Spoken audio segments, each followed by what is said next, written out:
जंगल का राजा शेर खा पी कर आराम से एक पेड़ की छांव में सो रहा था।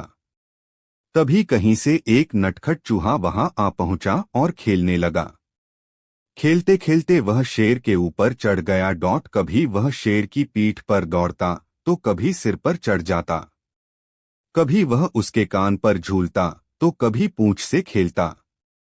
उसे बड़ा मजा आ रहा है और उसकी उछल कूद बढ़ती जा रही थी।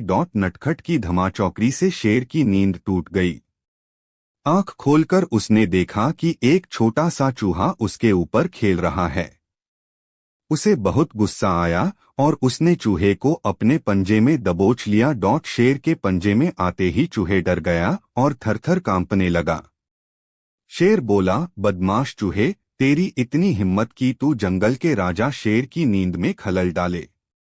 अब तेरी खैर नहीं। मरने के लिए तैयार हो जा, अब मैं तुझे मारकर खा जाऊंगा। मौत सामने देख चूहा गिड़गिड़ाने लगा, वनराज मुझे क्षमा कर दें। मुझसे बहुत बड़ी भूल हो गई। मुझ जैसे छोटे से प्राणी को खाकर आपको क्या मिलेगा? आपका पेट तो भर नहीं पाएगा। कृपा कर मुझे छोड़ दीजिए। अवसर आने पर मैं अवश्य आपके काम आऊंगा। चूहे की बात सुनकर शेर हंसने लगा और बोला, मैं जंगल का राजा हूं। मुझसे बलशाली इस पूरे जंगल में कोई नहीं। तू छोटा सा चूहा मेरे क्या काम आएगा? लेकिन फिर भी मैं दया करके तुझे प्राणदान देता हूं। मेरी नजरों से दूर हो जा और आइंदा कभी मेरी नींद में खलल मत डालना। चूहा धन्यवाद कहकर वहां से चला गया। कुछ दिन बीते। एक दिन शेर जंगल में शिकार के लिए घूम रहा था कि वह शिकारी द्वारा बिछाए जाल में फंस गया। उसने बहुत प्रयत्न किया किंतु जाल से बाहर नहीं आ पाया। वह मदद के लिए दहाड़ने लगा। शेर की दहाड़ वहां से गुजर रहे एक चूहे के कानों में पड़ी। यह वही चूहा था जिसे शेर ने दया कर प्राणदान दिया था। चूहे दहाड़ की दिशा में गया तो शेर को जाल में फंसा हुआ पाया।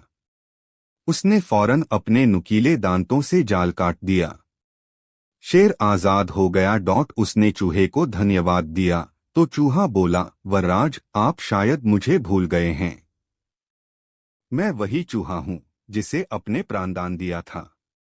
मैंने आपको कहा था कि किसी दिन मैं अवश्य आपके काम आऊंगा। देखिए आज मैं आपके काम आ ही गया।